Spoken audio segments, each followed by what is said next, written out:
O deserto de Midian, sob o sol implacável, parecia uma bigorna onde o silêncio se forjava, um silêncio tão profundo e antigo que parecia ser a própria essência do mundo.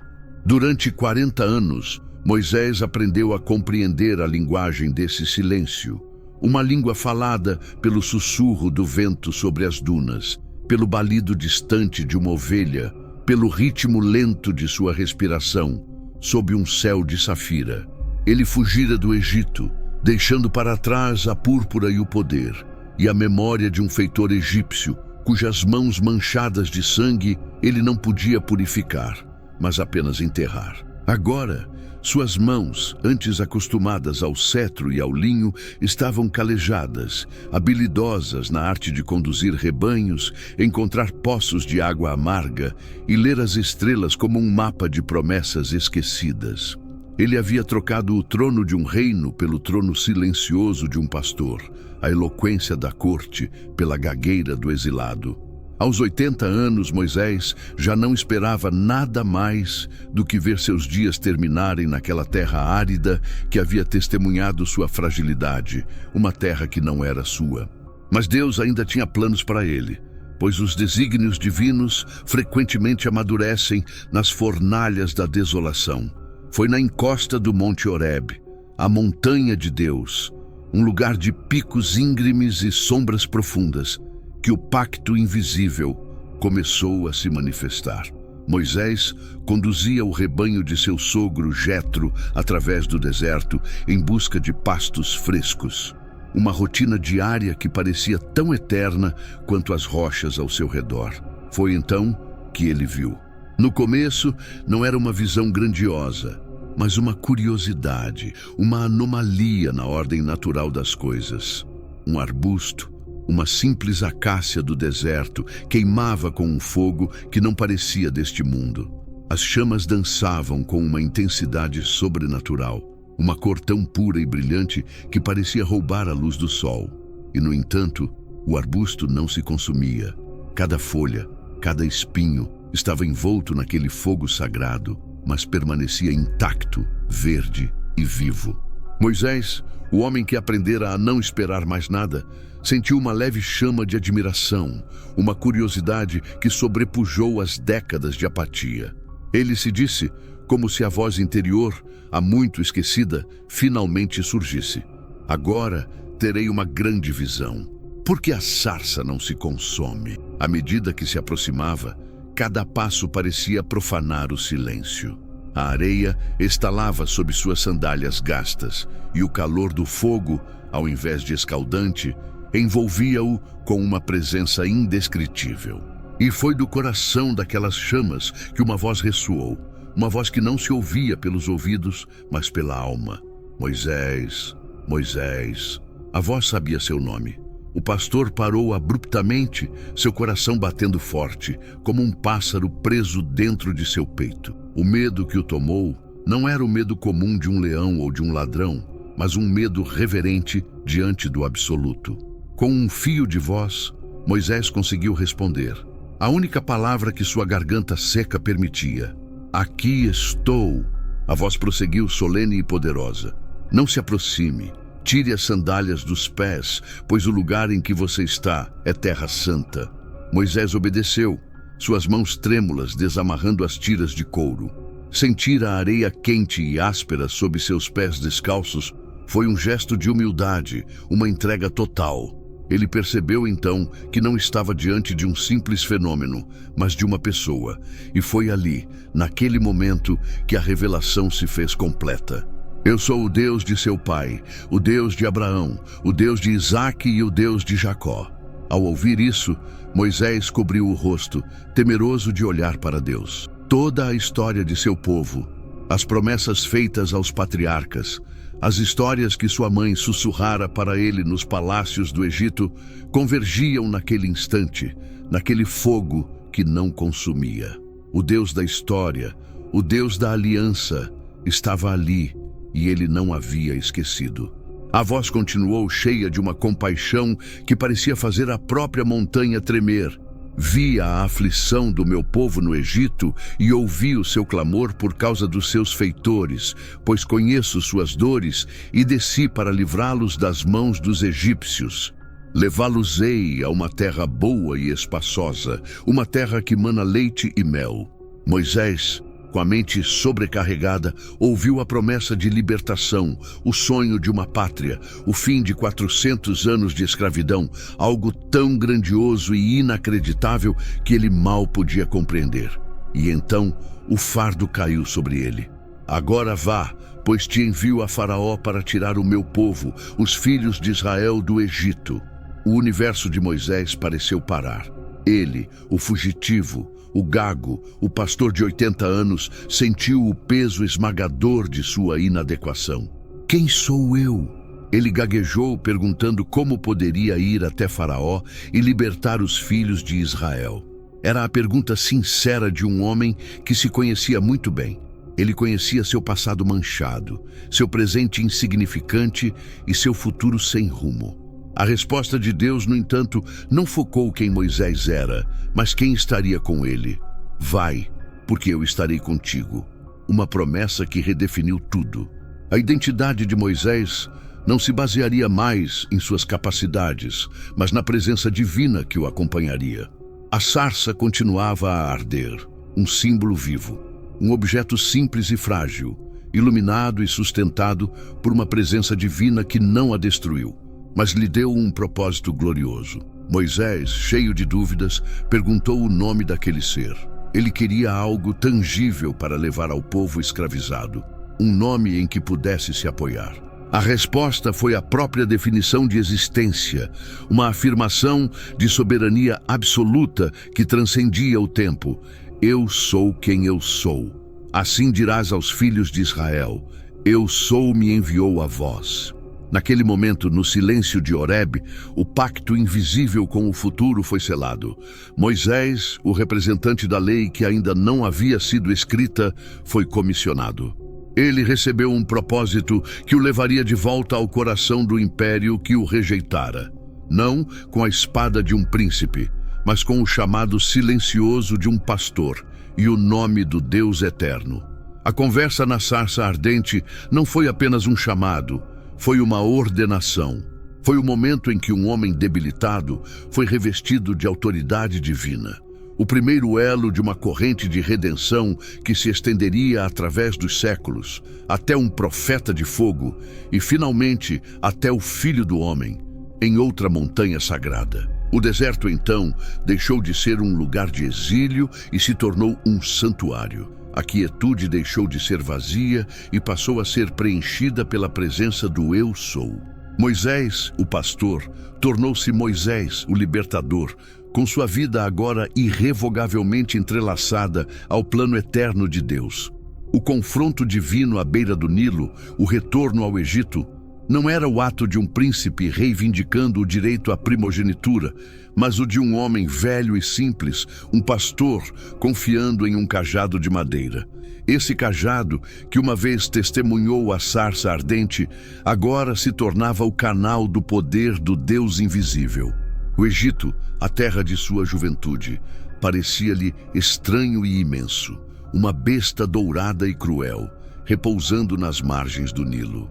No coração do império, o palácio do faraó era o centro de opulência e arrogância, uma terra dominada por deuses com cabeças de animais e, no entanto, com um Deus vivo em seu trono.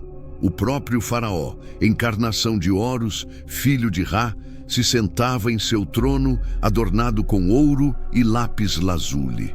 O ar estava denso com o cheiro de incenso, poder e a angústia silenciosa de um povo escravizado. Quando Moisés e seu irmão Arão se apresentaram diante do monarca, não o fizeram com pompa de embaixadores, mas com a austera autoridade de mensageiros do Todo-Poderoso. O salão do trono, com suas colunas imponentes e hieróglifos proclamando as vitórias eternas do faraó, se estendia diante deles. O próprio rei, em seu trono elevado, olhou para os visitantes com uma mistura de curiosidade e desdém. A mensagem de Moisés, transmitida pela voz fluente de Arão, foi direta e ousada. Assim diz Deus, o Deus de Israel: deixe ir o meu povo para que me celebrem uma festa no deserto.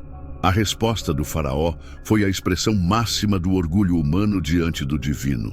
Quem é Deus, para que eu obedeça a sua voz e deixe Israel ir? Eu não conheço esse Deus, nem deixarei Israel ir. Com essas palavras, ele declarou guerra, não uma guerra de exércitos e carruagens, mas um duelo entre divindades, um confronto entre o poder do Criador do universo e o panteão egípcio, representado em seu rei. O que se seguiu foi uma série aterrorizante de 10 pragas, que não foram simples demonstrações de poder, mas ataques cirúrgicos contra os deuses do Egito. O primeiro golpe aconteceu no rio Nilo, a veia vital da nação e o lar de Japi, o deus das inundações. Diante de um tribunal reunido, Arão, por ordem de Moisés, tocou as águas do Nilo, que imediatamente se transformaram em sangue. O rio, em vez de tingir-se de vermelho, se converteu em um sangue espesso e pútrido.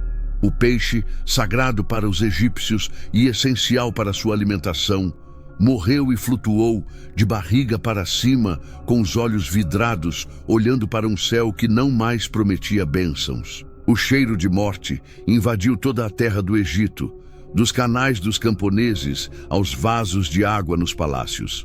O Nilo, adorado como um deus, transformou-se em um túmulo líquido. O faraó convocou seus próprios magos, Ianes e Iambres, que, usando suas artes ocultas, conseguiram replicar a transformação da água em sangue, mas apenas em pequena escala. O coração do faraó endureceu como o granito de suas estátuas.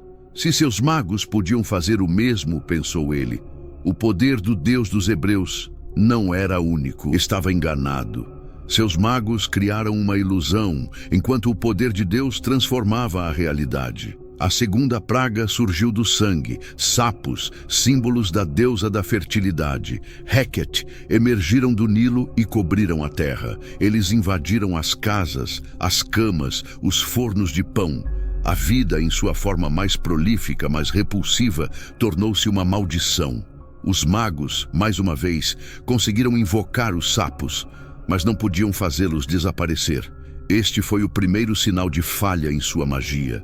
O faraó, sufocado pela peste, fez sua primeira promessa vazia, pedindo que Moisés orasse para que os sapos se afastassem em troca da liberdade do povo. Mas, assim que os sapos morreram e se amontoaram em montes fedorentos, o coração do faraó endureceu novamente. A terceira praga, um enxame de piolhos, nasceu do pó da terra, um desafio direto ao deus Geb, senhor da terra. Os piolhos cobriram homens e animais, uma coceira incessante que enlouqueceu os egípcios. Aqui, a magia egípcia encontrou seus limites. Os feiticeiros tentaram replicar a praga, mas falharam, e em um gesto de humildade forçada, admitiram ao faraó: isto vem de Deus. Mas o faraó, com seu coração endurecido, ignorou a verdade que estava diante dele. O ciclo de teimosia e orgulho se aprofundava. A quarta praga, um enxame de moscas, foi diferente. Pela primeira vez, Deus fez uma distinção clara.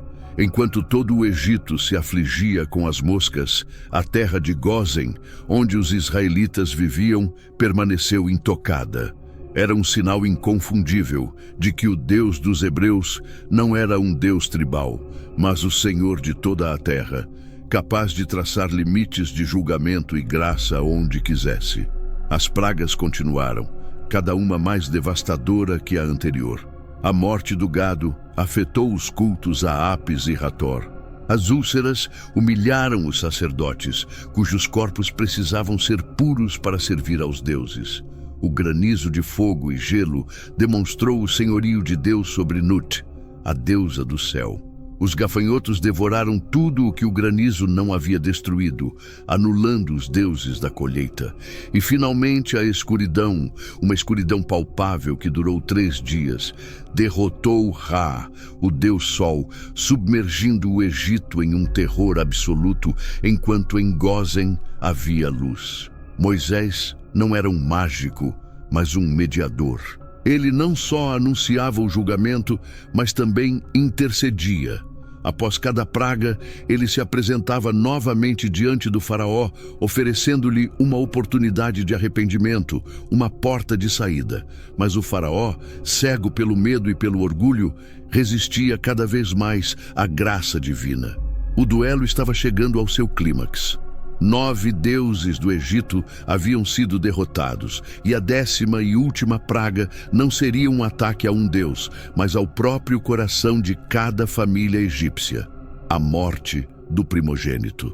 Este golpe final não só quebraria a resistência de Faraó, mas também estabeleceria um sinal de sangue que ressoaria pela história, marcando o começo da redenção. Era o prelúdio para o sacrifício definitivo que estava por vir. Moisés, o homem que uma vez fugira do Egito, temeroso da ira do faraó, agora se erguia como o arauto do julgamento de Deus. Sua vida, marcada por uma jornada de fé e redenção, tornou-se um testemunho de que o verdadeiro poder não está nos tronos de ouro, mas na obediência à voz que fala do fogo. A noite da 10ª praga foi uma noite de terror, mas também de obediência, suspensa no tempo. Enquanto um silêncio mortal pairava sobre as casas dos egípcios, o anjo da morte, invisível e implacável, percorreu a terra, executando o julgamento final de Deus. Em cada lar egípcio, desde o palácio do faraó até o calabouço do cativo, o primogênito morreu. Um grande clamor se levantou no Egito, um lamento coletivo que abalou os alicerces do império. Mas nas humildes casas dos israelitas em Gósen, a morte passou sem tocar-lhes. Não estavam protegidos por muros ou armas, mas pelo sangue de um cordeiro sem mancha, pintado nos umbrais e postes de suas portas. Eles comeram a primeira Páscoa em pé, com os lombos cingidos, calçados e com o cajado na mão, prontos para partir, como haviam esperado por 400 anos. O sangue nos portões era um símbolo da aliança, uma prefiguração de um sangue mais precioso que um dia seria derramado pela redenção do mundo. Naquela noite, o coração do faraó não endureceu, mas se quebrou. Quebrado pela dor de encontrar seu próprio filho morto, ele convocou Moisés e Arão nas trevas e implorou que partissem. Saiam do meio do meu povo vocês e os filhos de Israel. Vão, sirvam a Deus como disseram. Levem também suas ovelhas e seu gado como disseram. E vá, me abençoe também. A expulsão foi precipitada e caótica. Com o Egito economicamente devastado pela perda de sua força de trabalho, os egípcios, temendo mais morte, instaram os israelitas a partir. Eles lhes deram joias de prata, ouro e roupas, um pagamento simbólico pelo trabalho não remunerado ao longo dos séculos. Assim, uma multidão de 600.000 soldados de infantaria, sem contar as crianças, juntamente com uma grande multidão mista e seus rebanhos, deixou Ramsés, levando consigo massas de pão sem fermento, pois não tiveram tempo de prepará-lo. A coluna de Israel começou a se mover. Um rio de humanidade fluía para o deserto, guiado não por um mapa, mas pela presença divina.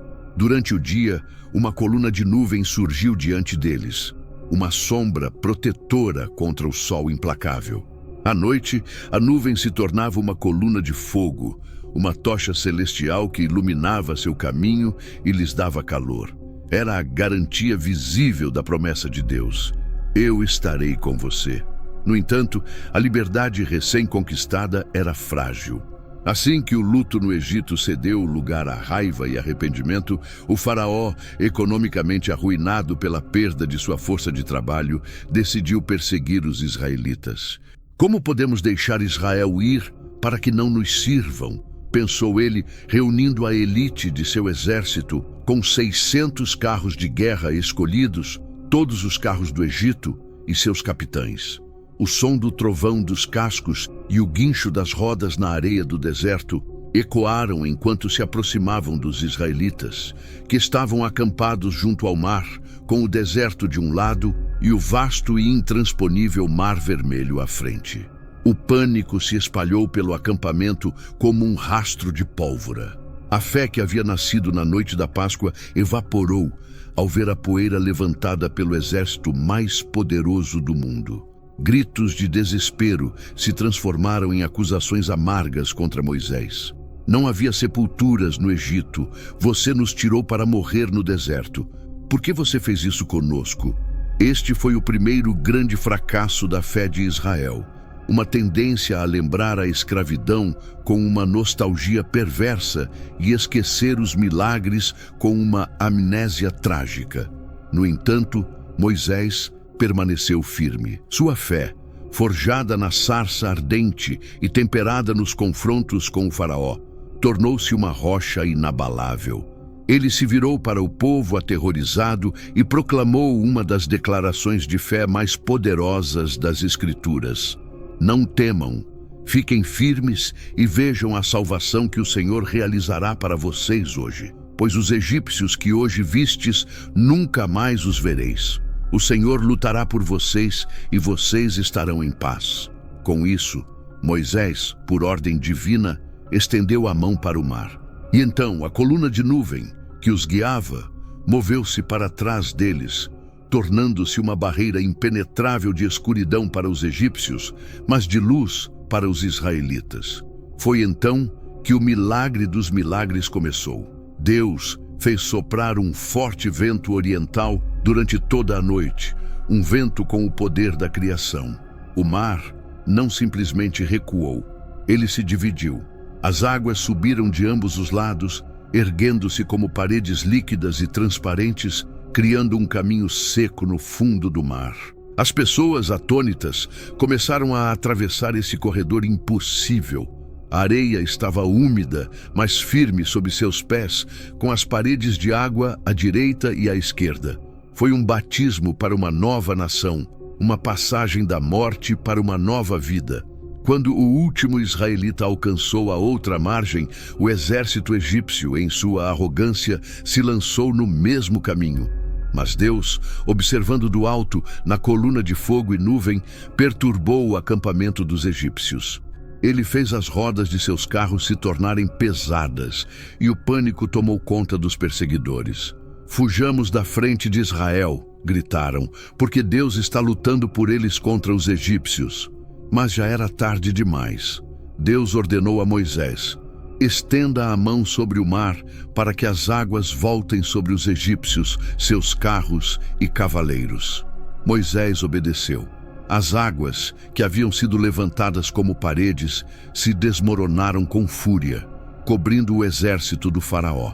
O poder, o orgulho e a glória do Egito foram engolidos pelo mar. Ao amanhecer, os israelitas viram os corpos de seus antigos opressores espalhados na praia.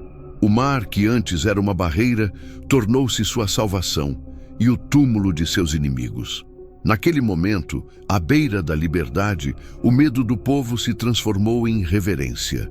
Eles viram o grande feito que Deus realizou contra os egípcios, e o povo temeu a Deus. Eles acreditaram em Deus e em Moisés, seu servo. Miriam, a irmã de Moisés, pegou um pandeiro e todas as mulheres a seguiram com pandeiros e danças, cantando a primeira canção de redenção, celebrando o Deus que lançara o cavalo e o cavaleiro no mar. A abertura do mar não foi apenas um milagre de libertação, mas também um ato de criação e julgamento. Deus criou um caminho onde não havia nenhum e julgou aqueles que se opuseram à sua vontade. Para Moisés, isso foi a confirmação definitiva de sua vocação. Para Israel, foi o nascimento de sua identidade como um povo redimido. E para a história da salvação, foi um símbolo indelével do poder de Deus para resgatar seu povo de qualquer escravidão. Um evento que seria lembrado e cantado por gerações, um eco do Êxodo que aponta para algo ainda maior, o Messias. Um dia, ele se encontraria com Moisés e Elias no topo de outra montanha. Após a euforia da libertação, Israel entrou no deserto do Sinai, uma terra de beleza austera e hostilidade implacável. O deserto era um caldeirão cultural, projetado para purificar a nação recém-nascida, despojando-a da mentalidade de escravo e ensinando-a a depender totalmente de seu libertador divino. Esse foi um tempo de provação. As águas amargas se tornaram doces. O maná caiu do céu como o pão diário da providência, e a água jorrou da rocha em Horebe. 3 meses após deixar o Egito, a vasta congregação de Israel chegou ao sopé do Monte Sinai, o mesmo lugar onde Moisés encontrou Deus na sarça ardente. A montanha de granito se erguia como um altar natural, e ali Deus se preparava para formalizar sua aliança com o povo que escolhera. Deus chamou Moisés ao monte e lhe disse: "Você viu o que fiz aos egípcios e como os carreguei sobre as asas de uma águia, trazendo-os até mim. Agora, se ouvirem minha voz e guardarem minha aliança, serão para mim um tesouro especial entre todos os povos, pois toda a terra é minha, e vocês serão para mim um reino de sacerdotes e uma nação santa." O povo, ao ouvir essas palavras, respondeu com entusiasmo unânime, talvez ingênuo: "Tudo o que o Senhor disse, faremos." Com essa aceitação, Israel se preparou para o evento mais avassalador de sua história, um encontro nacional com a presença manifesta de seu Criador. Deus instruiu Moisés a consagrar o povo, a lavar suas roupas e a estabelecer limites ao redor da montanha, pois ninguém, nem homem nem animal, poderia tocá-la e viver. A santidade de Deus era tão intensa que o contato sem mediação seria fatal. Durante 2 dias, o acampamento foi preparado em uma atmosfera de expectativa solene. No 3º dia, ao amanhecer, o Sinai se transformou.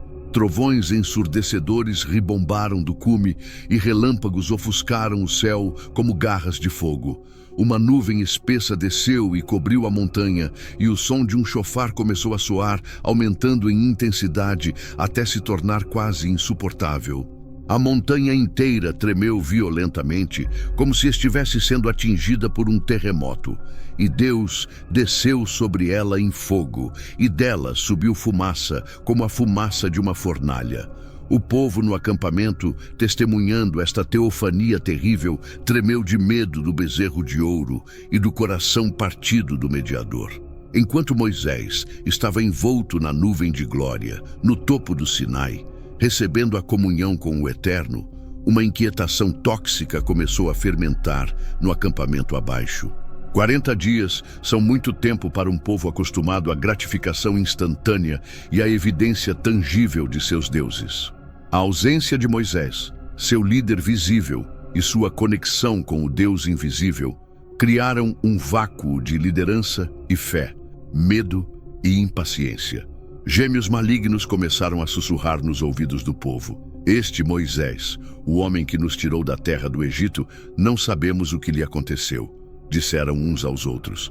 A memória do mar aberto, do maná do céu, da voz estrondosa de Deus, rapidamente desapareceu, substituída pela ansiedade do presente.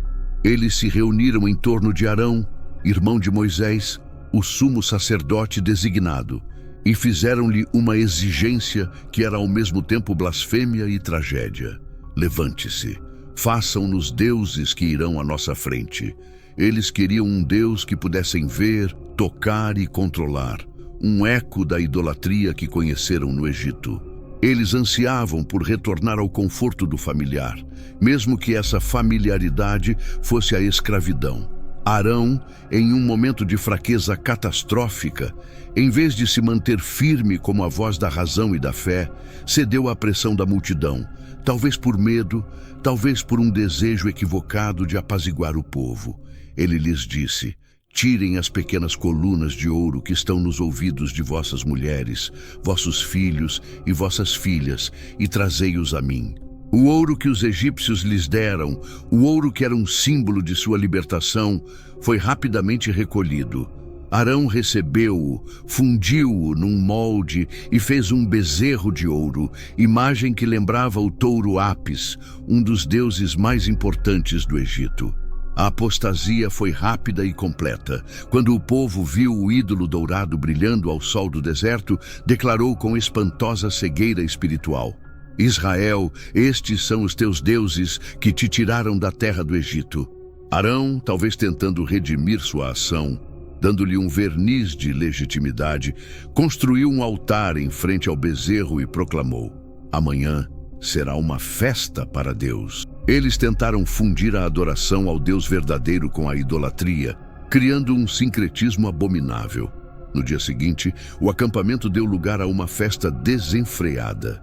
Eles ofereceram holocaustos e ofertas pacíficas ao ídolo e depois sentaram-se para comer e beber e se levantaram para se alegrar. Uma palavra hebraica que frequentemente implicava imoralidade e paganismo.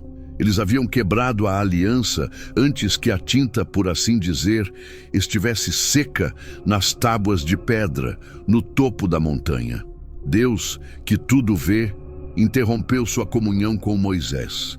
Sua voz, antes cheia de instruções paternas, agora queimava com raiva sagrada.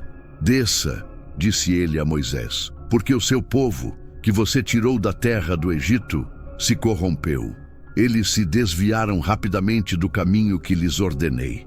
Agora, pois, deixa-me, para que a minha ira se acenda contra eles e eu os consuma, e farei de ti uma grande nação. Naquele momento, o destino de Israel estava por um fio. Deus, em sua justa ira, estava pronto para aniquilar a nação rebelde e começar tudo de novo, apenas com Moisés. Mas foi nesse exato momento que Moisés revelou a verdadeira profundidade do seu coração como pastor e o seu papel como mediador. Em vez de aceitar a oferta de glória pessoal, ficou entre a ira de Deus e o povo pecador. Sua intercessão é um dos diálogos mais notáveis da Bíblia. Ele não apelava à inocência das pessoas, pois elas eram claramente culpadas. Em vez disso, ele apelou para o caráter e a reputação de Deus. Ó Deus, ele orou, por que a tua ira queima contra o teu povo, que tu tiraste da terra do Egito com grande poder e mão poderosa? Por que os egípcios falariam, dizendo, ele os tirou para o mal, para matá-los nas montanhas e eliminá-los da face da terra? Moisés lembrou a Deus de sua própria glória, seu nome, sua reputação entre as nações. Então, ele o lembrou de suas promessas incondicionais a Abraão, Isaque e Jacó, a aliança eterna que havia jurado por si mesmo. Lembra-te de Abraão, de Isaque e de Israel, teus servos, aos quais juraste por ti mesmo, dizendo, multiplicarei a sua descendência como as estrelas do céu. E a Escritura diz que então Deus se arrependeu do mal que disse que faria ao seu povo. Moisés, o mediador, prevaleceu. Com o coração pesado, ele desceu do monte, tendo nas mãos as 2 tábuas do testemunho, as tábuas escritas de ambos os lados, a obra de Deus. Ao se aproximar do acampamento com seu assistente Josué, ouviu o som da festa. Josué, o soldado, pensou que era um grito de guerra, mas Moisés, com discernimento espiritual, sabia que era a voz do canto. Quando ele chegou e viu o bezerro e a dança, a ira de Moisés, um reflexo da ira de Deus, inflamou-se em um ato de profundo simbolismo. Ele atirou as tábuas de pedra de suas mãos e as quebrou ao pé da montanha. A aliança tão recentemente feita foi quebrada, e as tábuas quebradas eram a prova física daquele rompimento. Então, sua raiva se voltou para o ídolo. Ele levou o bezerro, queimou-o no fogo, moeu-o até virar pó, espalhou-o sobre a água e forçou os filhos de Israel a bebê-la, literalmente fazendo-os engolir o fruto amargo de seu pecado. Ele confrontou Arão, que deu uma desculpa esfarrapada, culpando o mal do povo e afirmando absurdamente que ele simplesmente jogou o ouro no fogo e este bezerro saiu. A idolatria teve consequências mortais. Moisés ficou à entrada do acampamento e gritou, quem é por Deus, junte-se a mim. A tribo de Levi, sua própria tribo, juntou-se a ele por ordem divina. Eles passaram pelo acampamento e executaram cerca de 3.000 homens que haviam sido os líderes da rebelião. Foi um ato terrível, mas necessário para purgar e salvar a nação da autodestruição total. No dia seguinte, Moisés subiu novamente a montanha para interceder mais uma vez. Sua oração, desta vez, foi ainda mais profunda, demonstrando um amor sacrificial que prefigura Cristo. Eu te suplico, ele disse, este povo cometeu um grande pecado. Perdoa-lhe o pecado agora. E se não, tira-me agora da tua presença, do livro que escreveste. Ele estava disposto a ser condenado, a ter seu próprio nome apagado do livro da vida, se isso significasse a salvação do seu povo. Deus, em sua misericórdia, perdoou a nação, mas as consequências do pecado permaneceriam. A aliança havia sido quebrada e o relacionamento íntimo foi danificado. Moisés, o mediador, cujo coração havia sido quebrado junto com as tábuas da lei, agora se via diante da tarefa de guiar um povo perdoado, mas marcado, sabendo que a lei em pedra, por mais sagrada que fosse, era impotente para mudar a inclinação do coração humano à rebelião, um vislumbre de glória e o peso do véu. Após a devastadora traição do bezerro de ouro e a apaixonada intercessão de Moisés, a relação entre Deus e Israel ficou em um estado precário. Deus havia perdoado a nação, mas anunciou que não entraria em meio a eles em sua jornada para a terra prometida. Em vez disso, enviaria um anjo diante deles. Não subirei entre vocês, explicou Deus a Moisés, pois vocês são um povo de serviço severo, para que eu não os consuma no caminho. A razão era uma mistura de julgamento e misericórdia. A santidade de Deus era tão intensa que sua presença direta entre um povo tão propenso ao pecado resultaria em sua destruição. Quando o povo ouviu essas más notícias, lamentou, despindo seus adornos e ornamentos. Num gesto de arrependimento nacional, a ausência da presença de Deus era um castigo pior do que qualquer praga ou inimigo. Moisés, entendendo que a terra prometida não significava nada sem a presença daquele que a prometeu, começou sua intercessão mais ousada e pessoal até então. Ele montaria sua própria tenda fora do acampamento, chamando-a de tenda da reunião. E lá, ele se encontraria com Deus. Quando Moisés entrou, a coluna de nuvem desceu, e Deus estava à porta da tenda. E Deus falou com Moisés face a face, como alguém fala com seu companheiro. Essa intimidade era o desejo de Moisés para todo o povo, não apenas para si mesmo. Então, ele se voltou para Deus com um apelo desesperado. Se encontrei favor em teus olhos, ele implorou, por favor, me mostra agora o teu caminho, para que eu te conheça e ache graça aos teus olhos. Mira que este povo é o teu povo. Moisés não pedia estratégias militares nem provisões, pedia um conhecimento mais profundo de Deus e unia seu próprio destino ao do povo, lembrando a Deus, mira que este povo é o teu povo. A resposta de Deus foi uma promessa reconfortante. Minha presença irá contigo e te darei descanso. Mas para Moisés isso não era suficiente. Ele precisava de uma segurança absoluta, uma marca distintiva que o separasse de todas as outras nações. Insistiu ainda mais. Em que se conhecerá aqui que encontrei graça aos teus olhos, eu e o teu povo, senão em que tu andes conosco, e que eu e o teu povo sejamos apartados de todos os povos que estão sobre a face da terra. Foi essa ousada petição que moveu o coração de Deus, que respondeu, também farei isso que disseste, porquanto achaste graça aos meus olhos e te conheci pelo teu nome.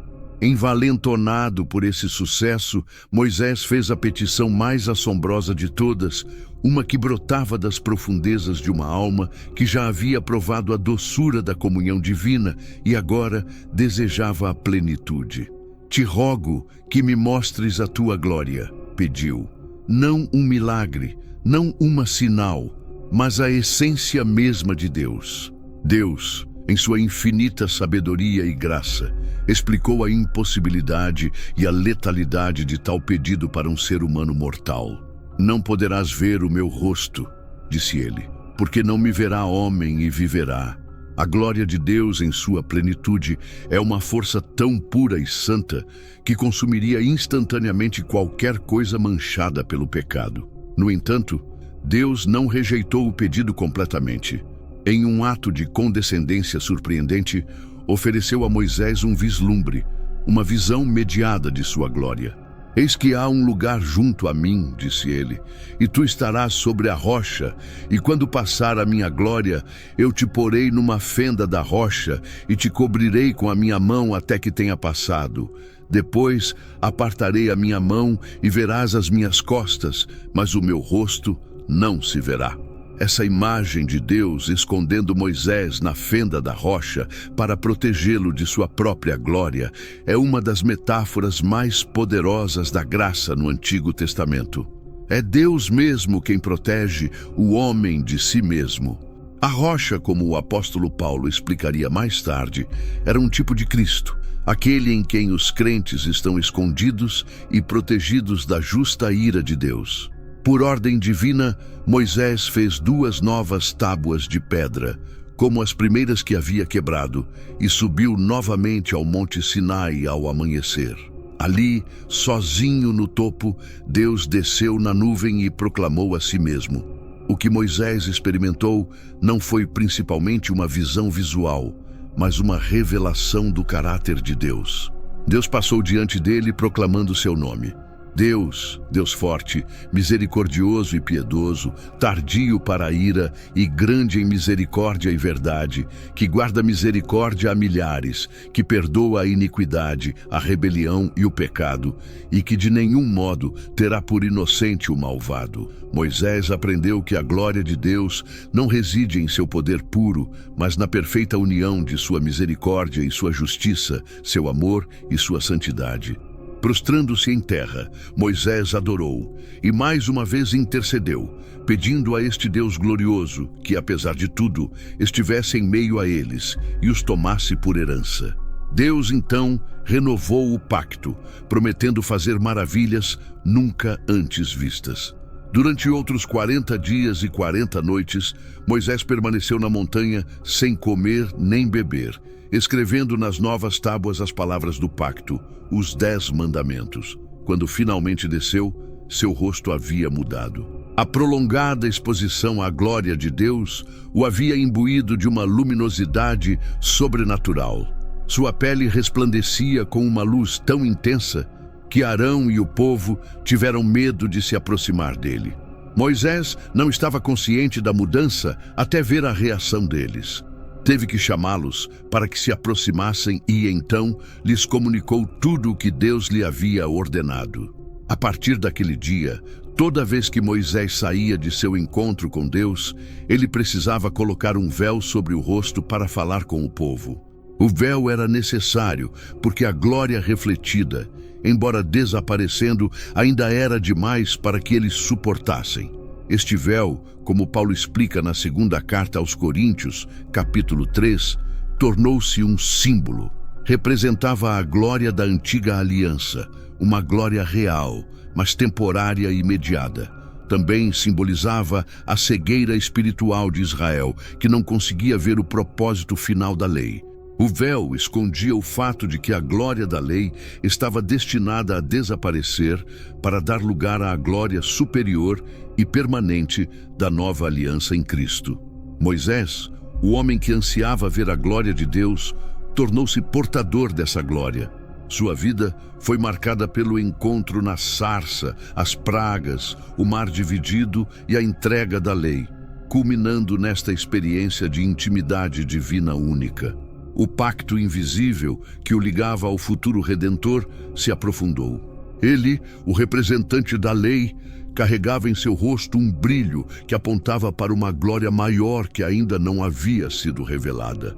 Uma glória que um dia seria plenamente manifestada, não no rosto de um servo, mas diante de um filho, o próprio Jesus, no cume de outra montanha, onde o véu seria finalmente removido para sempre.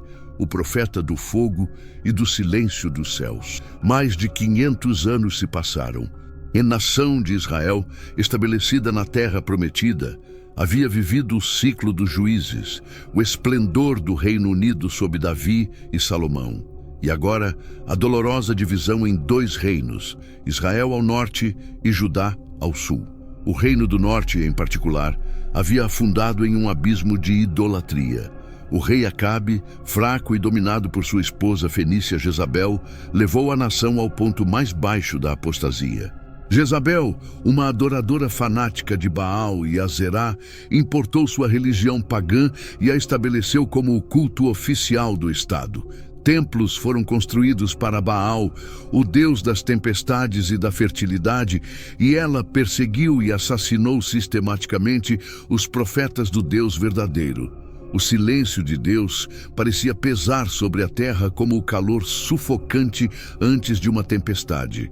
Era um tempo de escuridão espiritual, onde a voz profética parecia ter sido extinta. E então, do nada, sem genealogia ou introdução, um homem irrompeu em cena na história.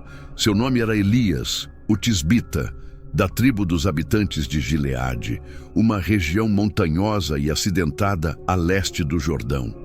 Ele era um homem forjado no deserto, vestido com pele de animal e cinto de couro, um eco vivo de austeridade e zelo dos patriarcas. Sua aparição não foi em um templo ou em um tribunal, mas em um confronto direto e ousado com o rei Acabe. Sem aviso, ele se plantou diante do monarca e pronunciou uma sentença que abalaria o reino até os alicerces. Vive Deus, Deus de Israel, em cuja presença estou, declarou com uma autoridade que não era a sua. Não haverá chuva nem orvalho nestes anos, exceto pela minha palavra. Com essa declaração, Elias não apenas anunciou uma catástrofe ecológica e econômica, mas lançou um desafio direto ao deus Baal, a quem foi atribuído o poder sobre a chuva e a fertilidade. Elias estava confrontando o panteão pagão com a autoridade do único Deus verdadeiro, o Criador do céu e da terra. Elias não era um político ou um reformador social. Ele era a encarnação da palavra de Deus, uma palavra de julgamento. Tendo pronunciado a sentença, ele desapareceu tão misteriosamente quanto havia aparecido. Por ordem divina, escondeu-se ao lado do ribeiro de Querite, a leste do Jordão. Lá no deserto, ele foi sustentado sobrenaturalmente. Ele bebeu do riacho e dos corvos, aves imundas, segundo a lei mosaica, que lhe trouxeram pão e carne pela manhã e à noite.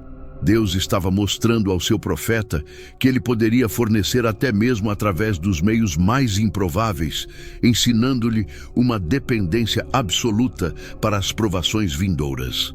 Enquanto Elias estava escondido, sua palavra se cumpria com uma precisão assustadora.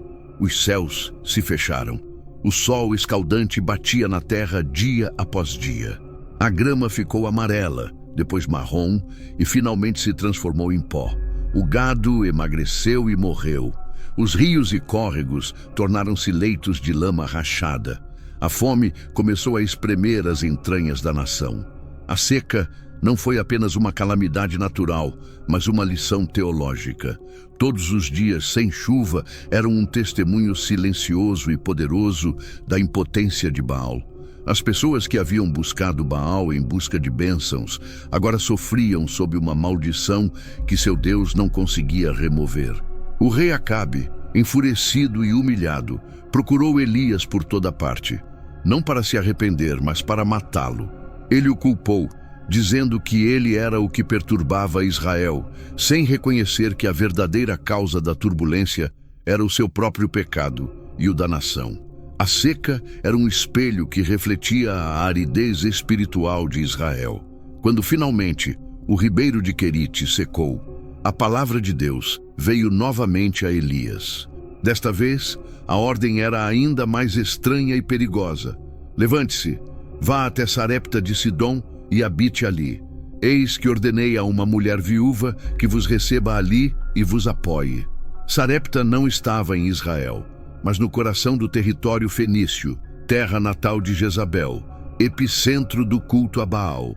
Deus estava enviando seu profeta para território inimigo, e seu instrumento de provisão não seria um rei ou um homem rico, mas a pessoa mais vulnerável daquela sociedade, uma pobre viúva gentia. Elias, em um ato de fé cega, obedeceu. A jornada pela terra árida deve ter sido árdua. Cada passo era um lembrete da severidade do julgamento de Deus. Ao chegar à porta da cidade, ele encontrou a mulher que Deus lhe havia indicado, apanhando lenha. A cena era de desespero absoluto. Elias pediu água e um pedaço de pão. A resposta da mulher revelou a profundidade de sua miséria. Como Deus vive, o seu Deus, eu não tenho pão assado, só tenho um punhado de farinha no pote e um pouco de óleo em um vaso. E agora estou juntando 2 gravetos para entrar e prepará-lo para mim e para o meu filho, para comer e nos deixar morrer. Ela estava preparando sua última refeição. O pedido de Elias, neste contexto, parecia cruel. No entanto, era um teste de fé. Não tenha medo, disse-lhe o profeta. Vá, faça como você disse, mas primeiro faça para mim um pequeno bolo assado sob as cinzas e traga para mim. E então você fará para você e para o seu filho. Pois Deus, o Deus de Israel, disse assim: a farinha não se acabará na vasilha, nem o azeite na botija faltará, até o dia em que Deus fizer chover sobre a face da terra. A viúva, uma mulher pagã, enfrentou uma escolha impossível: usar o último que tinha para alimentar seu filho ou confiar na palavra de um profeta estranho de um Deus estrangeiro. Em um ato extraordinário de fé, ela obedeceu e o milagre aconteceu. Por muitos dias, a farinha na panela e o azeite na botija nunca faltaram. A provisão de Deus era constante, uma provisão pequena, mas contínua, um milagre em meio a uma fome devastadora. Este episódio foi crucial no desenvolvimento de Elias. Ensinou-lhe que o poder e a misericórdia de Deus não se limitavam às fronteiras de Israel. Deus era Senhor de todas as nações e poderia encontrar fé nos lugares mais inesperados. Séculos depois, o próprio Jesus citaria este acontecimento, conforme registrado no Evangelho de Lucas, capítulo 4, para mostrar que a graça de Deus sempre transcendeu fronteiras étnicas e religiosas. Um conceito que ofendeu profundamente os ouvintes nacionalistas. Elias, o profeta do fogo que havia fechado os céus, estava aprendendo na casa de uma viúva gentia sobre a natureza universal e misericordiosa de Deus. Ele estava sendo preparado para o maior confronto de sua vida, uma batalha que seria travada no topo da montanha, onde o fogo do julgamento e o fogo da aprovação divina finalmente se encontrariam. O silêncio dos céus era o prelúdio de uma tempestade, não de água, mas de poder divino, que estava prestes a irromper sobre Israel, o milagre do pão e do sopro da vida.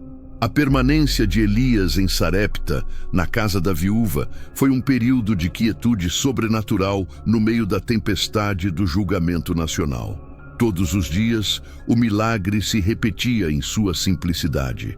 A farinha e o óleo, desafiando as leis da natureza, se reabasteciam. Foi um testemunho silencioso do poder sustentador de Deus. Um poder que nem sempre se manifesta em grandes demonstrações, mas muitas vezes na provisão fiel e diária.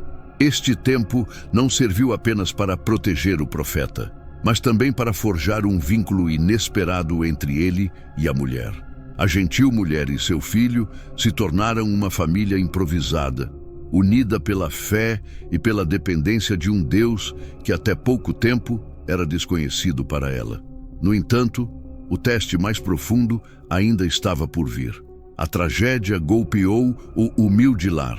Quando o filho da viúva adoeceu gravemente, sua condição piorou rapidamente até que não restou mais vida nele. O menino morreu.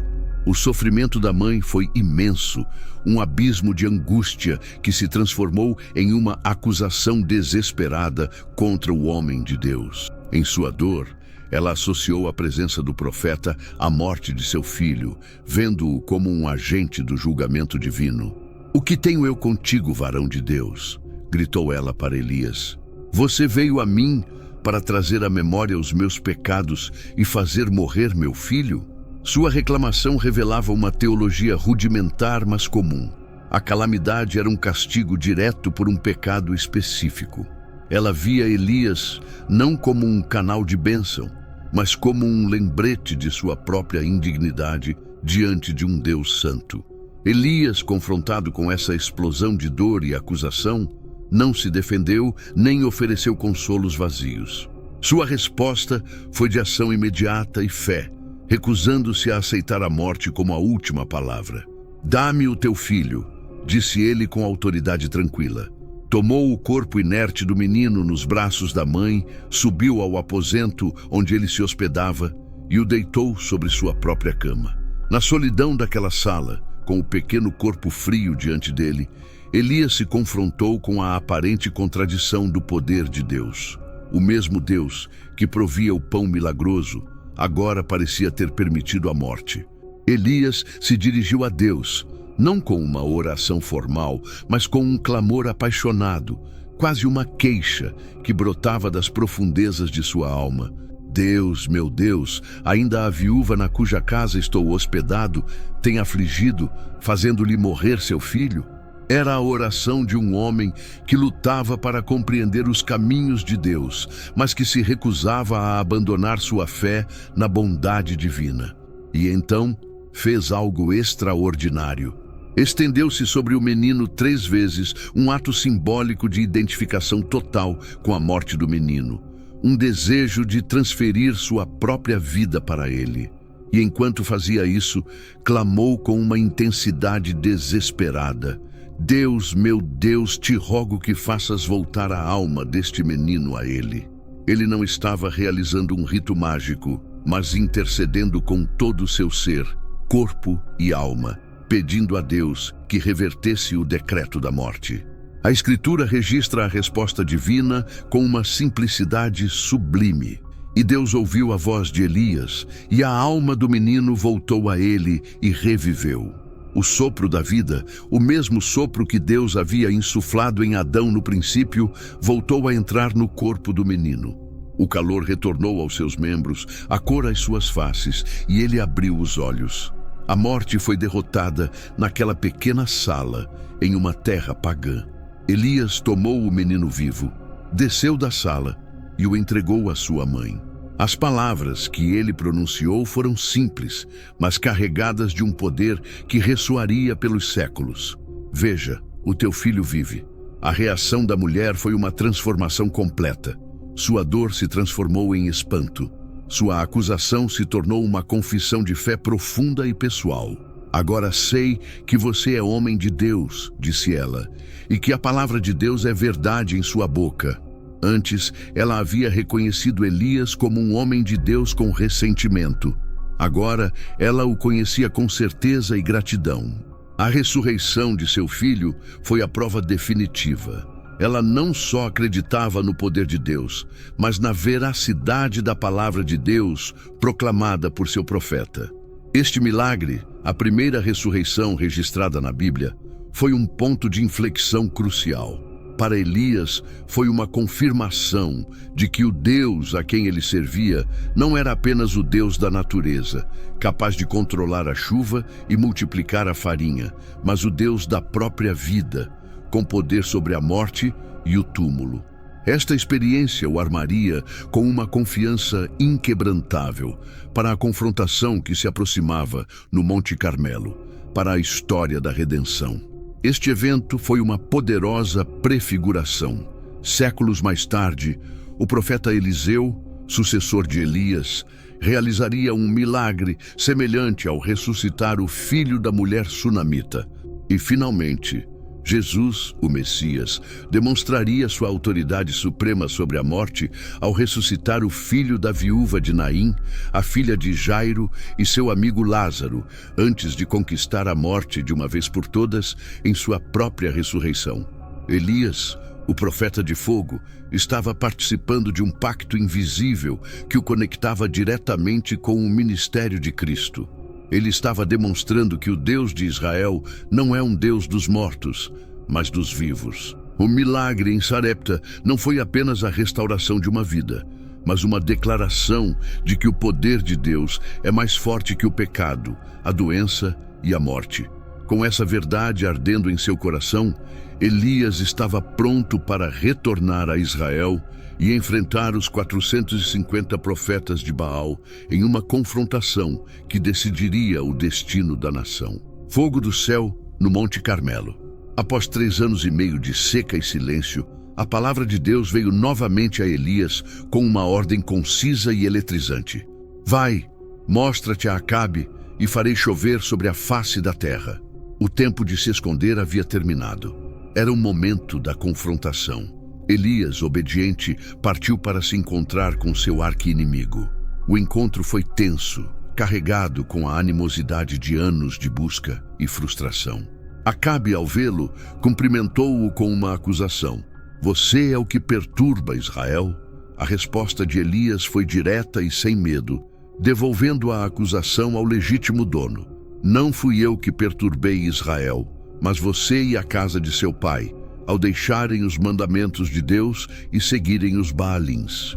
Elias não perdeu tempo em propor os termos do confronto final. Desafiou Acabe a reunir todo Israel no Monte Carmelo, junto com os 450 profetas de Baal e os 400 profetas de Aserá que comiam na mesa de Jezabel. O Carmelo, uma cadeia montanhosa que se estende no Mediterrâneo, era um local estratégico, visível para grande parte do reino e, ironicamente, um lugar frequentemente associado a Baal devido à sua vegetação. Acabe, talvez por curiosidade ou por um desejo desesperado de que a chuva voltasse, aceitou o desafio. A cena no topo do Carmelo deve ter sido espetacular. De um lado, uma multidão de israelitas, seus rostos curtidos pelo sol e pela preocupação, seus corações divididos e confusos. Do outro, a falange de 850 profetas pagãos, vestidos com suas roupas cerimoniais, confiantes em seu número e no favor real. E no centro, apenas um homem, Elias, o profeta do Deus invisível, cuja única arma era a palavra que ardia em seus ossos. Elias se dirigiu primeiro ao povo com uma pergunta penetrante que expunha sua tibieza espiritual. Até quando vacilareis entre 2 pensamentos? Se o Senhor é Deus, segui-o, mas se Baal, segui-o. O povo, envergonhado e sem resposta, seu silêncio era uma confissão de seu compromisso dividido. Então Elias estabeleceu as regras do concurso. 2 bois seriam preparados, um para os profetas de Baal e outro para ele. Cada um colocaria seu sacrifício sobre a lenha, em seu respectivo altar, mas não colocariam fogo. Invocai o nome dos vossos deuses, disse Elias, e eu invocarei o nome de Deus. E o Deus que responder por meio de fogo, esse será Deus. A proposta era brilhante, pois Baal era supostamente o deus da tempestade, o que controlava o raio. Elias estava desafiando Baal em seu próprio território. O povo, reconhecendo a justiça do teste, assentiu. Bendito. Os profetas de Baal começaram primeiro. Prepararam seu boi e começaram a invocar seu Deus desde a manhã até o meio-dia. Baal, responde-nos, gritavam, dançando e mancando ao redor do altar que haviam feito, mas não houve voz, nem quem respondesse. O sol do meio-dia, ironicamente um símbolo do poder de Ra no Egito, mas aqui um agente do julgamento de Deus os castigava sem piedade. O silêncio do céu era absoluto. Ao meio-dia, Elias começou a zombar deles com um sarcasmo mordaz que desnudava a vacuidade de sua fé. Gritai em alta voz, ele dizia, porque talvez o Deus esteja meditando, ou tem algum trabalho, ou vai de caminho, talvez esteja dormindo e precisa ser despertado. Suas palavras eram uma paródia da mitologia pagã que imaginava os deuses com limitações humanas. Aguijoados pela zombaria, os profetas de Baal se frenaram, gritaram mais alto e, conforme seu costume, se cortaram com facas e lancetas até sangrarem, acreditando que sua autoflagelação poderia despertar a compaixão ou a atenção de seu Deus. Mas a tarde passou e não houve resposta. O silêncio do céu foi a resposta mais eloquente sobre a inexistência de Baal. Finalmente, na hora do sacrifício da tarde, a hora da oração no Templo de Jerusalém, Elias assumiu o controle. Sua primeira ação foi simbólica e poderosa. Preparou o altar do Senhor que estava arruinado, usando 12 pedras, uma para cada tribo de Israel, um lembrete da unidade do povo do pacto. Em seguida, fez algo completamente ilógico, sob uma perspectiva humana. Cavou uma trincheira ao redor do altar e ordenou que se derramassem sobre o sacrifício e a lenha 12 jarros de água, até que a trincheira também se enchesse. Molhou completamente o altar, tornando a combustão natural absolutamente impossível. Não haveria dúvidas nem truques. Se o fogo viesse, viria de Deus. Com tudo preparado, Elias se aproximou e pronunciou uma oração que é um modelo de clareza, fé e zelo pela glória de Deus. Não foi um grito frenético, mas uma súplica solene e confiante. Deus de Abraão, de Isaque e de Israel, começou invocando o Deus do pacto. Seja hoje manifesto que tu és Deus em Israel e que eu sou teu servo e que por teu mandado fiz todas essas coisas. Responde-me, ó Deus, responde-me, para que este povo saiba que tu, ó Deus, és o Deus e que tu fazes voltar a ti o coração deles. Sua oração tinha 3 propósitos claros: vindicar o nome de Deus, confirmar seu próprio chamado profético e, acima de tudo, a restauração espiritual do povo. A resposta foi instantânea e aterradora. Então caiu fogo de Deus do céu, diz a Escritura, que consumiu o holocausto, a lenha, as pedras e o pó, e ainda lambeu a água que estava na trincheira. Não foi um raio, foi uma descida direta de fogo divino, uma energia sobrenatural, que não só queimou o combustível, mas vaporizou a pedra e a água. Foi uma demonstração de poder tão esmagadora e inequívoca que a reação do povo foi visceral e imediata. Caindo sobre seus rostos, exclamaram com uma só voz a confissão que Elias desejava ouvir: o Senhor é Deus, o Senhor é Deus. O avivamento tinha começado. Mas Elias sabia que o verdadeiro arrependimento exige ação em seu zelo.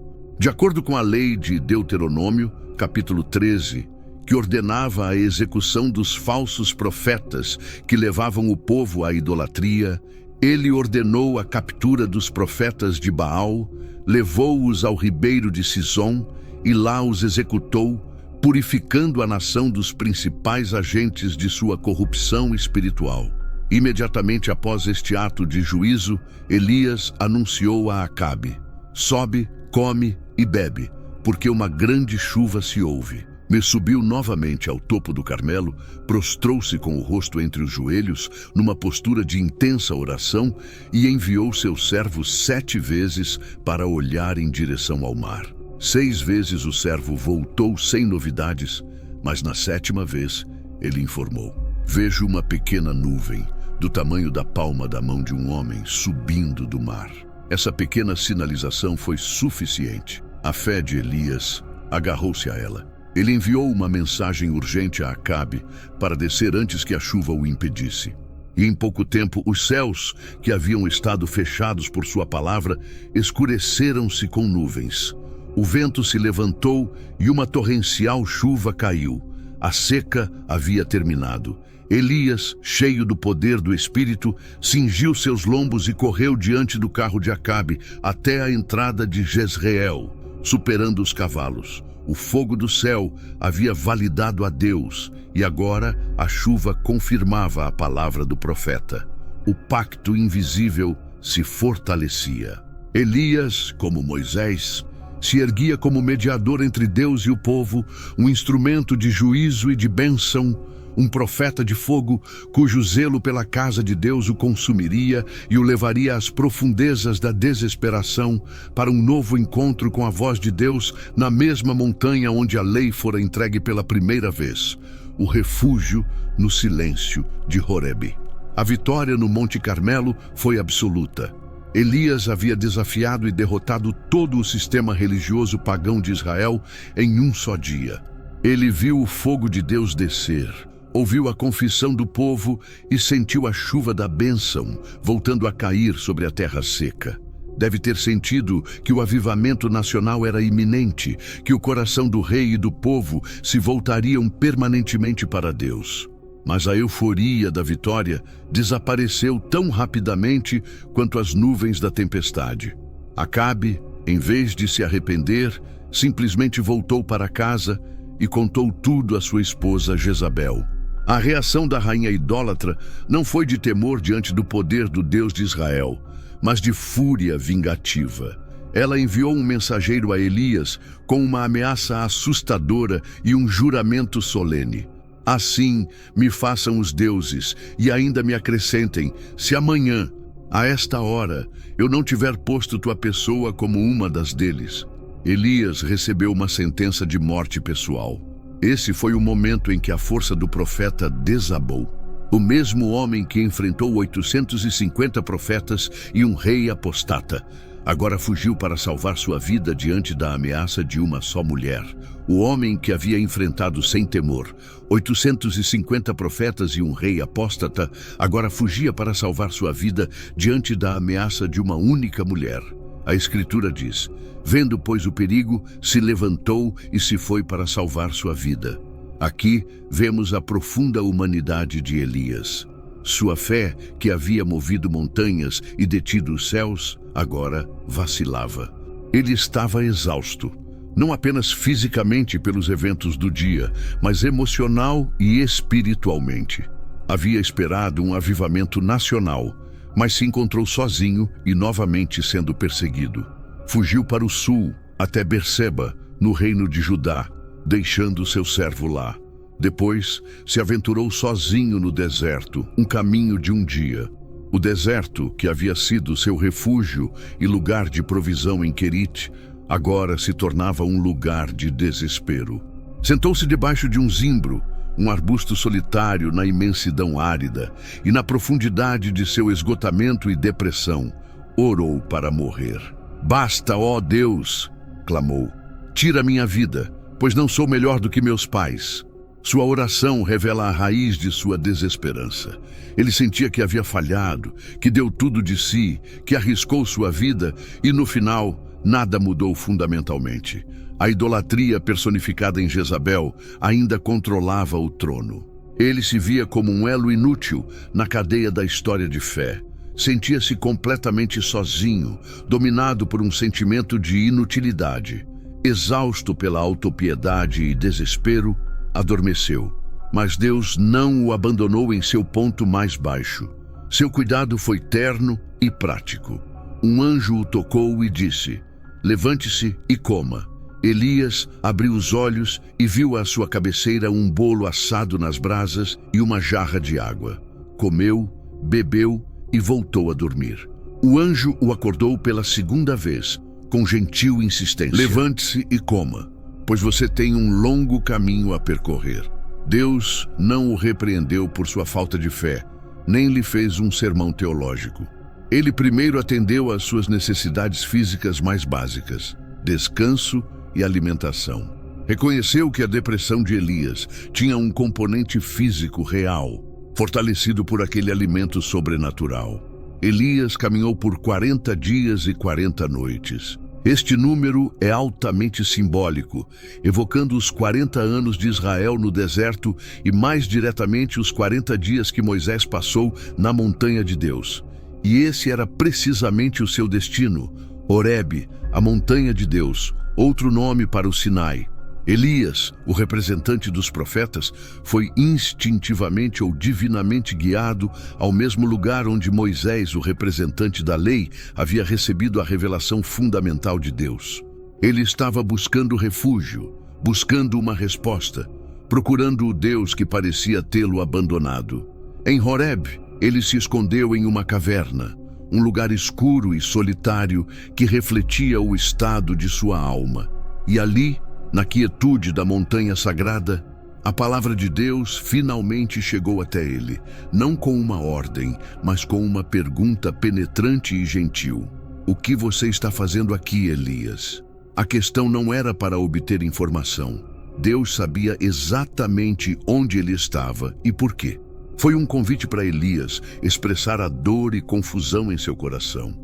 Elias respondeu com uma torrente de autojustificação e autopiedade, uma resposta que ele provavelmente vinha ensaiando em sua mente há 40 dias. Tenho sido muito zeloso por Deus, o Deus dos exércitos, disse ele, porque os filhos de Israel abandonaram a tua aliança, derrubaram os teus altares e mataram os teus profetas à espada, e eu fiquei sozinho, e eles me procuram para tirar minha vida.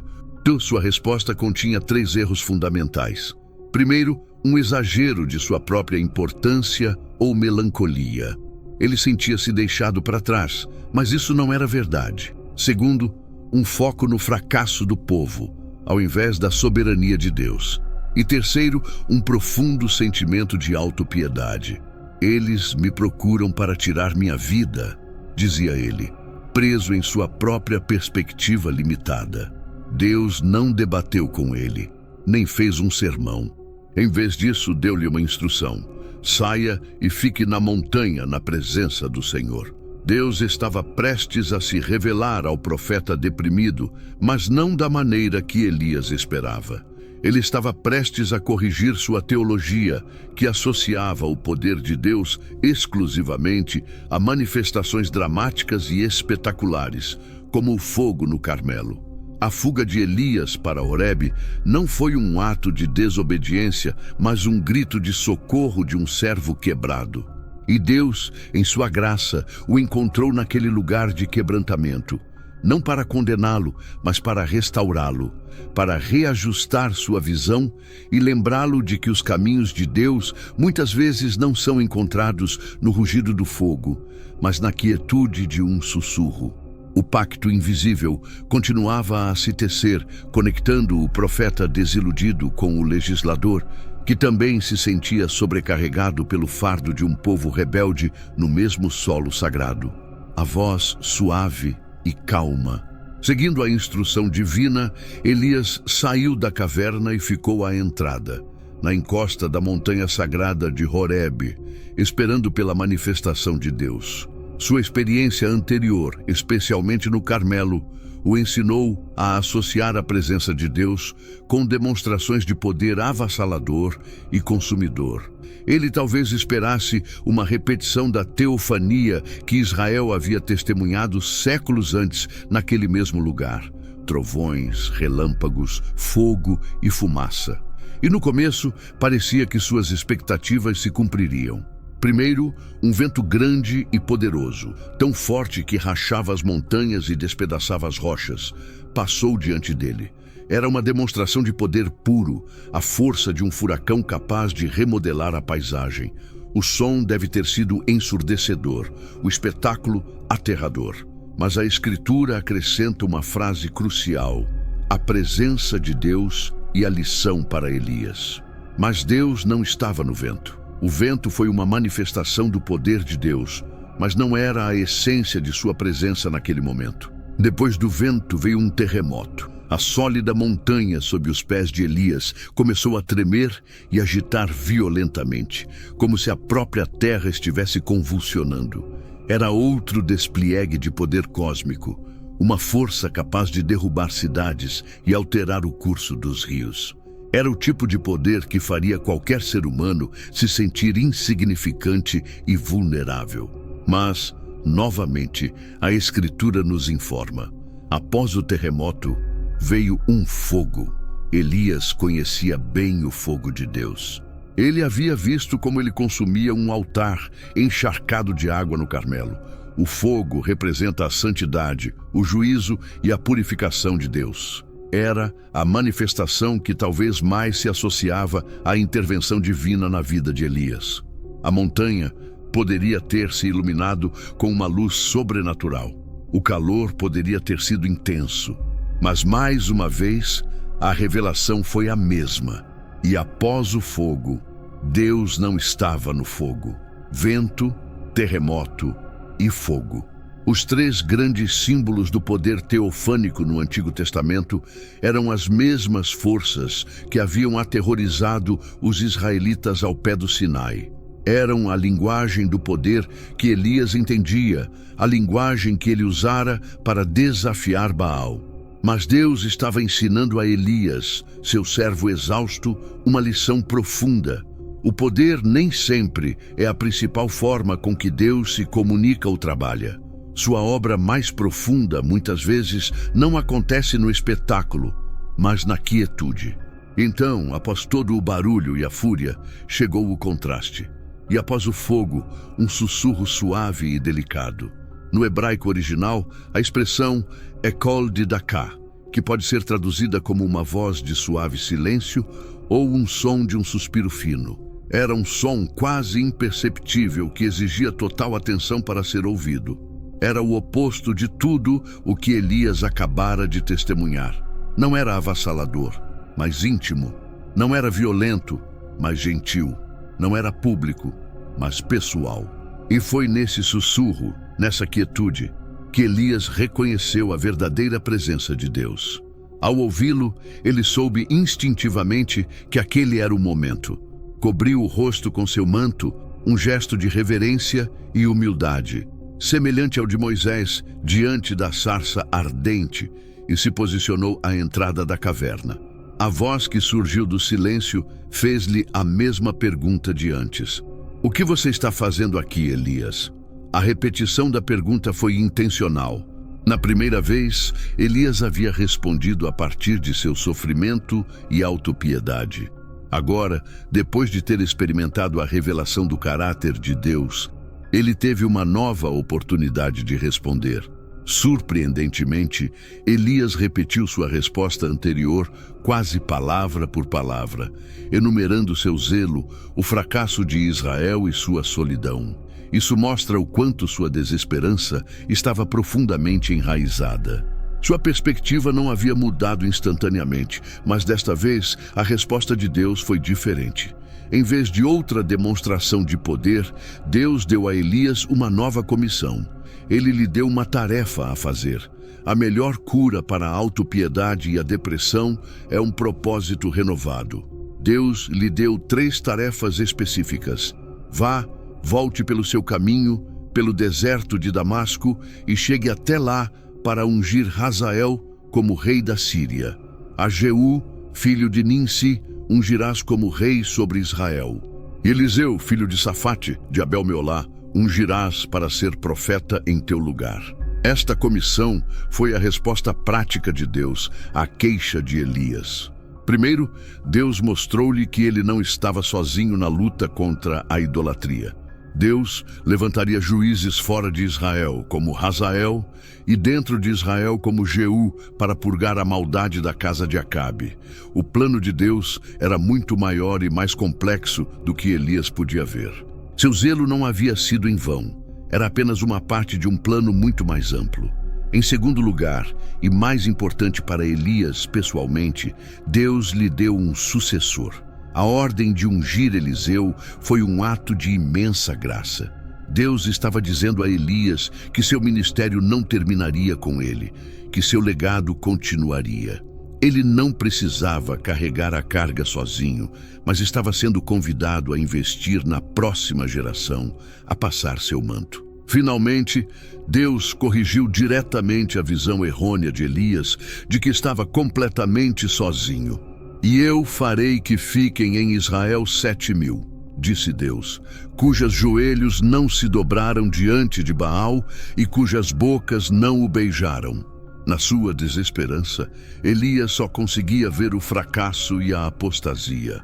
Mas Deus, em sua perspectiva soberana, via um remanente fiel, um povo silencioso, mas leal, escondido aos olhos de Elias.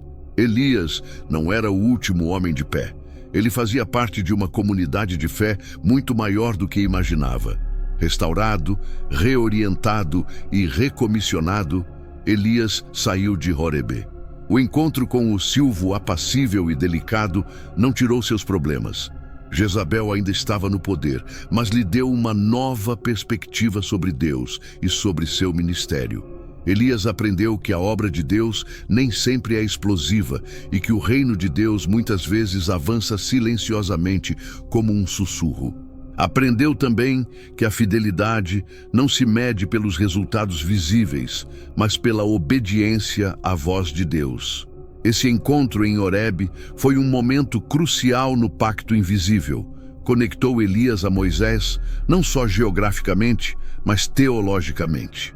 Moisés havia pedido para ver a glória de Deus, e Deus lhe revelou sua bondade e misericórdia. Elias, sobrecarregado pelo poder, precisava ser lembrado da gentileza e da soberania silenciosa de Deus. Ambos, na mesma montanha, aprenderam que o Deus do pacto é muito mais profundo e multifacetado do que suas experiências anteriores lhes haviam ensinado. Com um propósito renovado, Elias desceu da montanha para encontrar o jovem Eliseu arando em um campo, pronto para receber o manto profético, o carro de fogo e o legado. Os anos que seguiram o encontro de Elias em Horebe foram de transição. Elias cumpriu parte da comissão divina, especialmente ao encontrar e chamar Eliseu, lançando seu manto sobre ele enquanto arava, um ato simbólico de chamado e sucessão. Eliseu, em um ato de total devoção, sacrificou seus bois e deixou tudo para seguir Elias, tornando-se seu servo e discípulo. Elias continuou seu ministério profético, confrontando Acabe por seu pecado de roubar a vinha de Nabote e profetizando o trágico fim de Acabe e Jezabel. Entretanto, o foco da vida de Elias parecia ter mudado da confrontação pública para a formação privada de seu sucessor. Ele sabia que seus dias na terra estavam contados, que o fim de seu ministério extraordinário estava próximo, e o final, assim como sua vida, não seria ordinário. Chegou o dia em que Deus arrebataria Elias ao céu em um redemoinho. Sabendo disso, Elias iniciou uma última viagem, uma espécie de peregrinação por lugares significativos na história de Israel, com Eliseu se recusando firmemente a deixá-lo. Sua jornada começou em Gilgal, o lugar onde Israel acampou pela primeira vez após cruzar o Jordão. Lá, Elias tentou dissuadir Eliseu de segui-lo. Fique aqui, porque Deus me enviou a Betel. Mas Eliseu, com uma lealdade inabalável, respondeu com um juramento que repetiria em cada etapa da viagem: vive Deus e vive tua alma, que não te deixarei. Em Betel, a casa de Deus, onde Jacó teve sua visão da escada, os filhos dos profetas saíram ao encontro de Eliseu e lhe perguntaram: você sabe que Deus vai tirar seu senhor de sobre você hoje? Eliseu, com o coração pesaroso, mas resoluto, respondeu: sim, eu sei, calem-se. A iminente partida de Elias era um segredo a vozes nos círculos proféticos, criando uma atmosfera de expectativa solene. De Betel, viajaram para Jericó, a cidade cujas muralhas caíram pelo poder de Deus. Novamente, Elias tentou deixar Eliseu para trás, e novamente Eliseu se recusou. Novamente, os profetas locais lembraram da iminente perda. Por fim, chegaram às margens do rio Jordão, o mesmo rio que Josué e os israelitas haviam cruzado para entrar na terra prometida. 50 filhos dos profetas os observavam à distância. O Jordão era uma barreira, um símbolo da transição entre a vida e o que estava além. Elias, em um eco deliberado do milagre do êxodo de Moisés, pegou seu manto, o dobrou e bateu nas águas. Imediatamente, o rio se dividiu e os dois homens cruzaram em terra seca. Eles deixaram a terra de Israel para trás, entrando em um espaço liminal do outro lado do Jordão, na mesma região onde Moisés viu a terra prometida antes de morrer. Elias se voltou para seu fiel discípulo para uma última conversa. Peça-me o que você quiser que eu faça por você antes que eu seja tirado de você, disse-lhe. O pedido de Eliseu não foi por riqueza, poder ou uma vida fácil. Era um pedido espiritual profundo e ousado. Rogo que uma porção dobrada do seu espírito esteja sobre mim, disse ele. Não estava pedindo para ser 2 vezes mais poderoso do que Elias. De acordo com a lei mosaica, o filho primogênito recebia uma porção dobrada da herança do pai. Eliseu estava pedindo para ser reconhecido como o verdadeiro herdeiro do legado profético de Elias, para continuar seu ministério com a mesma unção e poder. Elias reconheceu a magnitude do pedido. "Você pediu algo difícil", respondeu ele. "Não estava em seu poder atendê-lo, só Deus poderia fazê-lo." Mas ele deu um sinal a Eliseu: "Se você me ver quando eu for levado de você, será feito a você. Mas se não, não." A realização de seu desejo dependia de sua perseverança e atenção espiritual até o último momento. Enquanto continuavam caminhando e conversando, a conversa terrena foi interrompida por uma intervenção celestial. De repente, uma carruagem de fogo com cavalos de fogo separou os dois, e Elias ascendeu ao céu em um redemoinho. A visão foi deslumbrante, uma manifestação da realidade celestial irrompendo no mundo físico. Os carros e cavalos de fogo não eram para o transporte de Elias, mas sim a comitiva angelical, o exército de Deus, que veio escoltar seu profeta para casa. Elias não foi levado pela carruagem, mas pelo redemoinho, o poder de Deus. Eliseu viu tudo. Fixou os olhos naquela cena impressionante, cumprindo a condição que Elias lhe havia imposto. E enquanto seu mestre ascendia, ele gritou, com uma mistura de tristeza pela perda e admiração pela glória. Um grito que reconheceu o papel de Elias. Meu pai, carro de Israel e seu cavaleiro." Nesse grito, Eliseu reconheceu Elias como seu pai espiritual e como a verdadeira defesa e poder da nação de Israel, mais poderoso do que qualquer exército terrestre. Em sua dor, Eliseu rasgou suas próprias roupas, um sinal tradicional de luto. Então ele viu o manto de Elias que havia caído no chão e o levantou. Era o símbolo tangível do legado, da autoridade profética que agora seria transferida para ele. Com o manto na mão, Eliseu retornou às margens do Jordão. Ele estava enfrentando seu primeiro teste. Ele realmente havia recebido a porção dobrada do espírito de seu mestre. De pé à beira do rio, ele bateu nas águas com o manto, invocando o Deus de seu mestre. "Onde está Deus, o Deus de Elias?" As águas se abriram novamente e Eliseu atravessou para o outro lado. Os 50 filhos dos profetas que observavam de longe viram o milagre e souberam da verdade. O espírito de Elias repousava sobre Eliseu. Eles se aproximaram e se curvaram diante dele, reconhecendo-o como seu novo líder. A ascensão de Elias foi única na história do Antigo Testamento. Ao contrário de Moisés, cujo local de sepultamento foi escondido por Deus, Elias foi levado ao céu sem experimentar a morte. Esse evento o colocou em uma categoria especial, transformando-o em uma figura escatológica, um precursor do dia do Senhor, como Malaquias profetizou no último capítulo do Antigo Testamento. Sua partida não foi um fim, mas uma transição. Ele deixou um legado vivo em Eliseu, que de fato realizaria o dobro de milagres registrados de Elias. O pacto invisível que unia os grandes representantes de Deus deu mais um passo. Moisés, o doador da lei, morreu e foi sepultado por Deus. Elias, o restaurador da lei, foi levado ao céu em glória.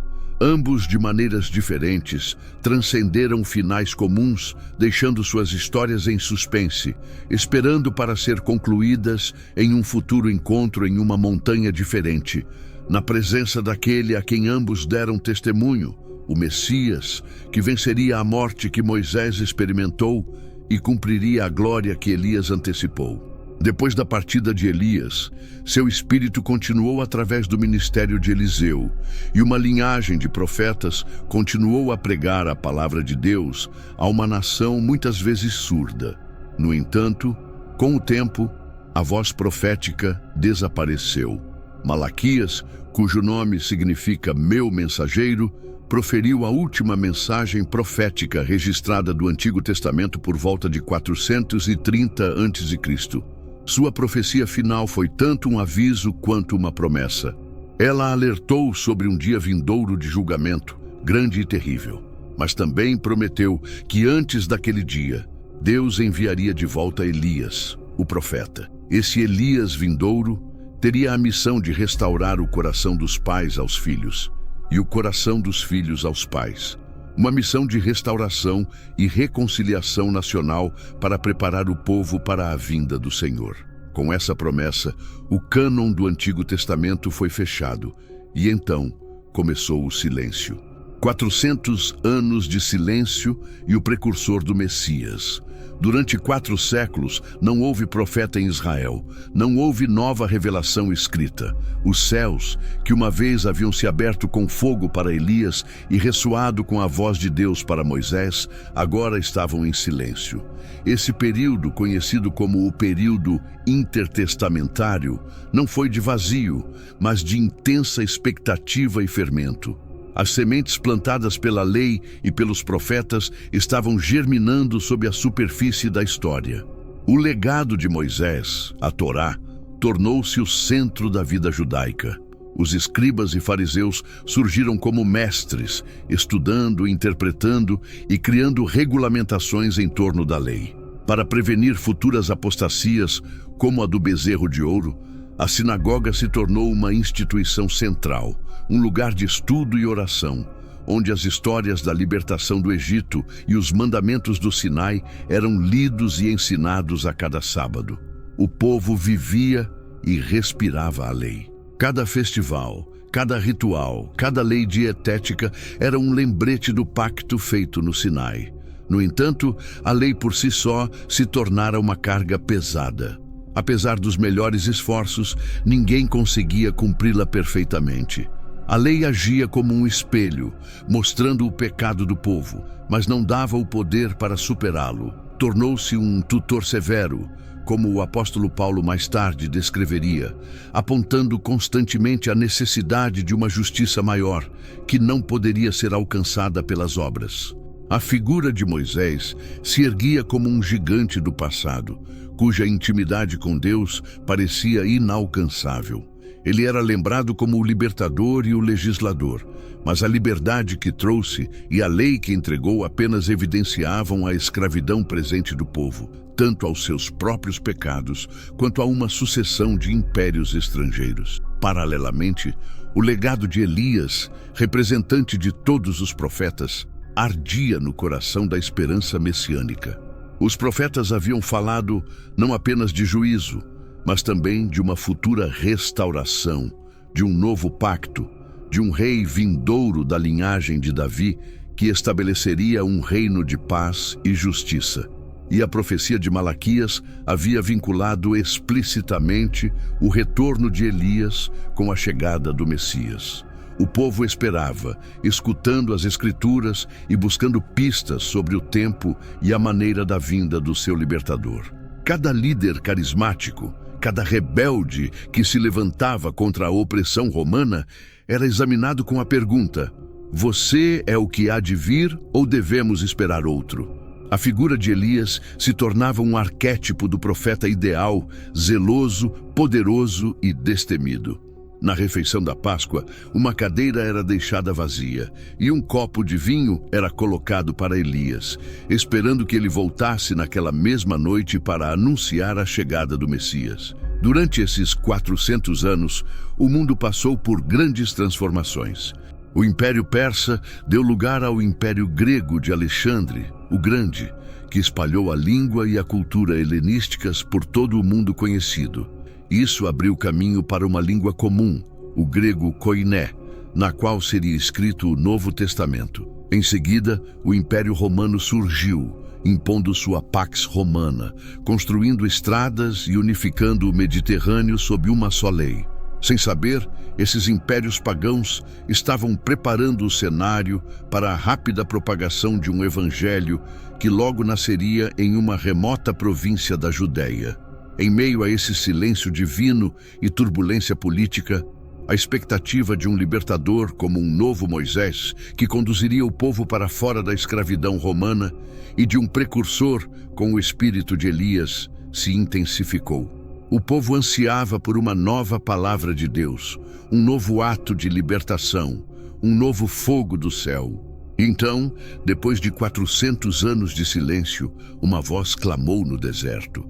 Um homem chamado João, vestido com peles de camelo e um cinto de couro como Elias, pregava um batismo de arrependimento para o perdão dos pecados. Quando as autoridades religiosas lhe perguntaram diretamente: "Você é Elias?" Ele respondeu: "Não sou." E quando lhe perguntaram: "Você é o profeta?" referindo-se ao profeta prometido em Deuteronômio, ele respondeu: "Não." João sabia que não era literalmente Elias. Mas Jesus mais tarde esclareceria seu papel, dizendo aos seus discípulos, conforme registrado em Mateus 17, "Elias já veio e não o reconheceram." João era o precursor, aquele que cumpriu a profecia de Malaquias. Ele foi a dobradiça na qual girou a porta da história da redenção, encerrando a era da lei e dos profetas e abrindo a era do cumprimento. O longo silêncio estava prestes a ser quebrado da maneira mais espetacular possível, não pela voz de um servo ou de um profeta, mas com a chegada do Filho. A expectativa forjada pelos legados de Moisés e Elias estava prestes a se cumprir. A aliança invisível, o fio que ligava a lei e os profetas através dos séculos, estava prestes a revelar-se numa montanha, onde as duas testemunhas antigas ficariam cara a cara com aquele a quem haviam anunciado o encontro no topo da transfiguração. Já fazia cerca de 3 anos desde que Jesus começou seu ministério público. Ele curou os doentes, expulsou demônios, ensinou com uma autoridade nunca vista antes e acalmou as tempestades com uma palavra. No entanto, sua mensagem havia se tornado cada vez mais difícil para muitos aceitarem. Ele tinha acabado de revelar aos seus discípulos, pela primeira vez, a chocante verdade de sua missão, que ele teria que ir a Jerusalém, sofrer muitas coisas nas mãos dos anciãos, dos chefes sacerdotes e escribas, ser executado e ressuscitar no 3º dia. Esta revelação escandalizou seus seguidores, especialmente Pedro, que o repreendeu por não conseguir conciliar a ideia de um Messias sofredor com suas expectativas de um rei conquistador. Para fortalecer a fé de seu círculo íntimo e dar-lhes um vislumbre da glória que estava momentaneamente velada por sua humanidade, Jesus levou Pedro, Tiago e João e os conduziu sozinhos a um alto monte. A tradição identifica este lugar como o Monte Tabor, embora a Escritura simplesmente o chame de uma montanha alta. Enquanto subiam, deixando para trás o barulho e as multidões, entraram em um espaço de revelação, um eco das subidas de Moisés e Elias ao Horebe. No topo, enquanto Jesus orava, ocorreu a metamorfose. A Escritura diz que ele foi transfigurado diante deles. Não foi uma mudança superficial, mas uma manifestação de sua essência divina interior. Seu rosto brilhava como o sol, uma luminosidade que ultrapassava em muito a que refletia o esplendor de Moisés. Suas roupas tornaram-se brancas como a luz, de uma brancura tão deslumbrante que nenhum lavadeiro na terra poderia torná-las assim. Os 3 discípulos, vencidos pelo sono momentos antes, acordaram para contemplar essa glória indescritível. Mas ele não estava sozinho. Eis que Moisés lhes apareceu, e Elias estava falando com ele. Este foi o momento culminante, o encontro para o qual a história esperava. Os 2 pilares do Antigo Testamento, os representantes da lei e dos profetas, separados por séculos na história terrena, estavam agora juntos, vivos e glorificados, na presença daquele a quem toda a lei e os profetas apontavam. Moisés, o homem que morreu e foi sepultado por Deus, estava lá. Elias, o homem que foi levado ao céu sem morrer, estava lá.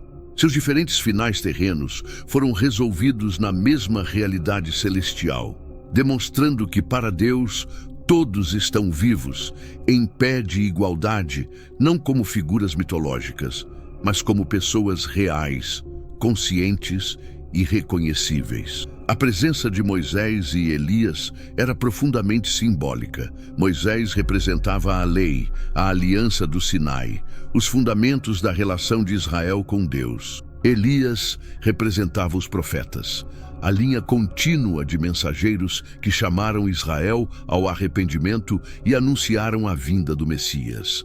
Sua presença conjunta significava que todo o Antigo Testamento dava testemunho de Jesus. Ele não veio para abolir a lei e os profetas, mas para cumpri-los, para ser a substância de suas sombras. E sobre o que estavam falando neste conclave celestial? O Evangelho de Lucas, no capítulo 9, nos dá o conteúdo da conversa. Eles estavam falando sobre a partida de Jesus, que ele realizaria em Jerusalém. A palavra grega para partida é exodon, a mesma palavra da qual obtemos êxodo. Moisés, o líder do primeiro êxodo, que libertou Israel da escravidão no Egito, agora falava com Jesus sobre seu êxodo iminente. Um êxodo novo e maior que libertaria toda a humanidade da escravidão do pecado e da morte, através de seu sacrifício na cruz. Elias, o profeta que restaurou a aliança e chamou o povo de volta a Deus, falava com Jesus sobre o ato de restauração final que estabeleceria uma nova e eterna aliança. A aliança invisível tornou-se visível e audível naquela montanha.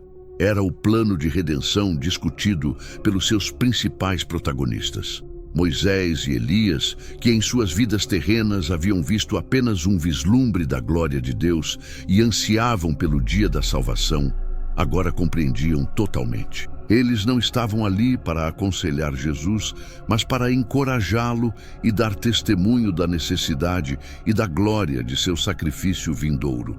Pedro, Tiago e João ficaram atônitos, impressionados com a glória e com medo.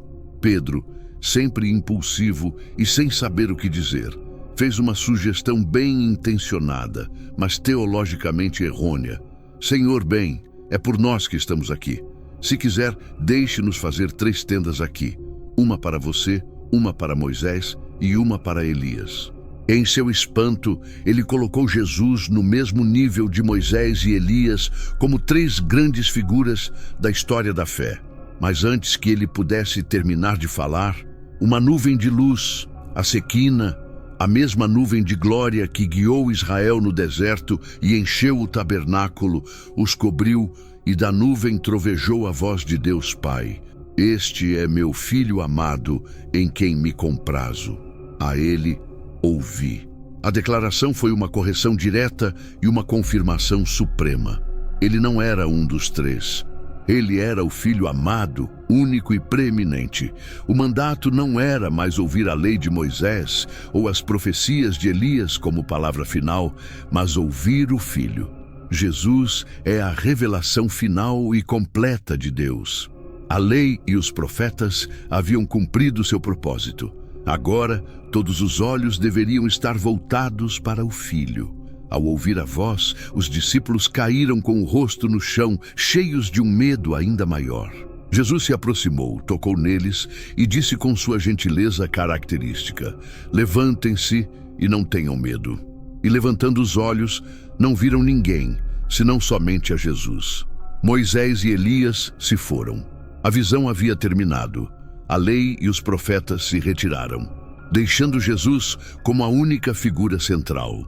O propósito do encontro havia sido cumprido. Os discípulos tinham visto sua glória, ouvido o testemunho do Pai e sido instruídos sobre sua supremacia. Enquanto desciam a montanha, Jesus ordenou-lhes que não contassem a ninguém a visão até que o Filho do Homem ressuscitasse dos mortos. Eles precisavam do evento da ressurreição para compreender plenamente o que haviam testemunhado.